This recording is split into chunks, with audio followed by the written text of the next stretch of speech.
Pierre Blériot-Niemek, jamais n'a fait autant de bruit au Cameroun. Ndidi nous dit au regard de certaines parties qui seraient impliquées, vous soulignez Agro-Karaté serait impliqué, c'est une affaire donc finalement très complexe. On a déjà eu à remplacer beaucoup de juges d'instruction. Pour l'instant, c'est le magistrat militaire Ndié qui gère cette affaire. Pour l'heure, y a-t-il espoir qu'un jour, on aura les véritables coupables de l'affaire Martinez-Zogo au Cameroun? Parfait. Ici, l'assassinat de Martinez-Zogo a pris des allures d'un procès d'État. Ah bon? Et ce n'est donc plus un procès entre des individus.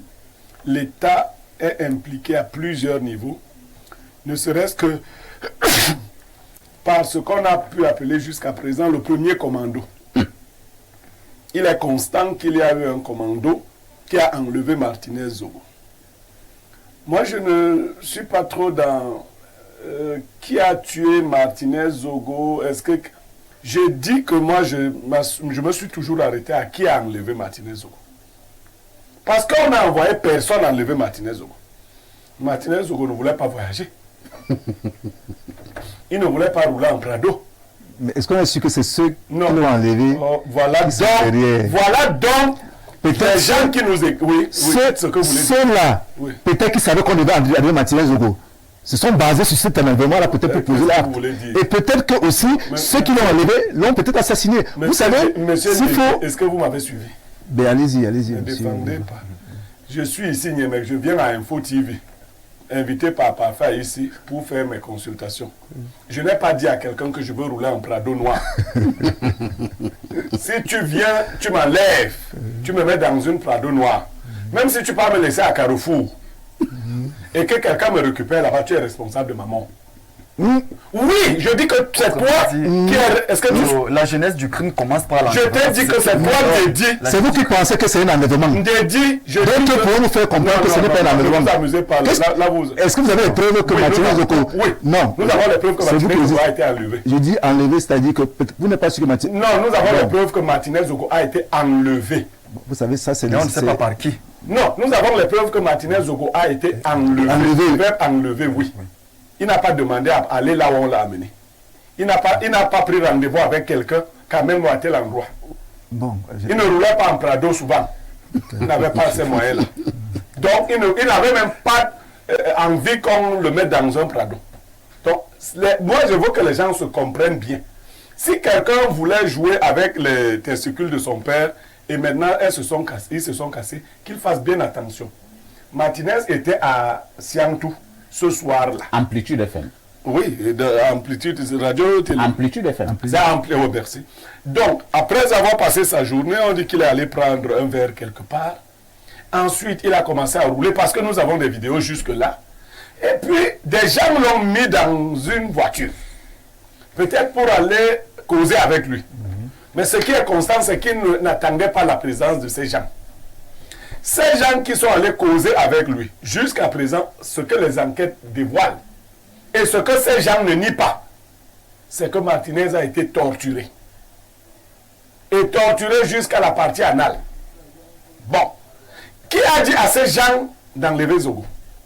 De le torturer. Vous savez, je vais vous dire, il y a des gens qu'on a enlevés, on a torturés, on a laissé sur la route de Nsimaline. Ils sont rentrés nus. On se connaît, on est tous dans le milieu de la presse. Ceux-là aussi auraient pu être assassinés par d'autres bandits. Mais les responsables auraient été ceux qui les ont enlevés. Parce que tu m'as enlevé de ma trajectoire. Quand je quitte ici, je vais en Vogada. Si toi tu m'enlèves de Vogada pour m'amener en Fou, est-ce que je t'ai dit que je voulais aller en Fou? Si tu me bastonnes, tu me laisses coucher en Fou, et d'autres drogués, un exemple, qui passe me retrouve, il me tue. Tu es responsable de ma mort. C'est ce que je veux dire à ceux qui auraient ourdi le plan d'enlever Zogo. Je veux aussi rendre hommage à la presse parce que tenir sur un an, c'est pas évident. Non, non, non, pas du tout. C'est pas évident. Même si je leur fais le reproche de n'avoir pas, comme Dieu donné veut, rappelé qu'il s'agissait aujourd'hui quand même de l'anniversaire malheureux de cet événement. La commémoration. Malheureuse. Mais la presse a tenu déjà sur un an Ces gens sont les gens de la communication. Ce n'est pas évident de parler constamment d'un sujet et de maintenir les attentions des gens sur un an. Et ce mois est un mois triste pour toute la presse. Celle qui n'a pas publié aujourd'hui peut publier demain ou après-demain, ainsi de suite. C'est une période qui a été très difficile à supporter. Martinez Zogo ne serait, je parle encore en français, pas encore enterré. Et pour sa famille, à la fois professionnelle, à la fois nucléaire et autres, le deuil n'a pas encore été fait. Très bien. Bernardo Obasson, que nous le voulions ou pas, le Cameroun a été devant les projecteurs d'une très mauvaise manière au niveau des organisations des droits de l'homme. C'était inqualifiable. Au niveau de certains organismes internationaux, le Cameroun est passé comme mauvais élève en matière de liberté de la presse. Martinez Zogo n'est donc plus de ce monde depuis pratiquement un an. On ne le dira jamais assez, il avait été enlevé en 17 janvier.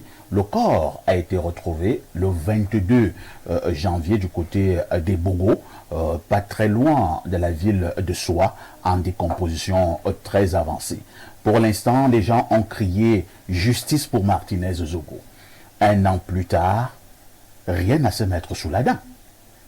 La médiatisation et la politisation de l'assassinat de Martinez Zogo sont à l'origine de l'incapacité du procès à se terminer. À la vérité, le public camerounais, l'opinion publique a trouvé rapidement son coupable. Ah bon? Du fait de ce que Martinez Zogo dénonçait incessamment à certaines personnes.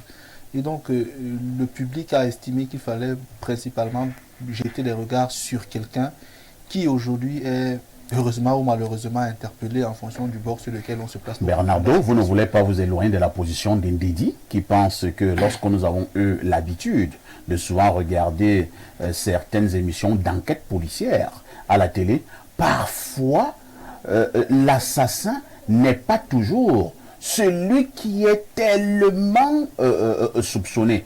Par moment, on nous amène sur une fausse piste. Encore que, à mon sens et humblement, ça aurait fait gros que quelqu'un de cette nature, je ne sais pas vraiment, je ne connais pas le personnage de près, vous voyez de qui je parle, que quelqu'un comme cela, qui est tout le temps tensé, admonesté par Martinez Zogo, prenne encore sur lui de l'enlever pour le tuer. À mon avis, ça fait tellement gros que je me dis qu'il y a un tourloupe quelque part. Quelqu'un ne peut pas se lever aujourd'hui, tous les jours, et m'insulter. Demain, cette personne disparaît.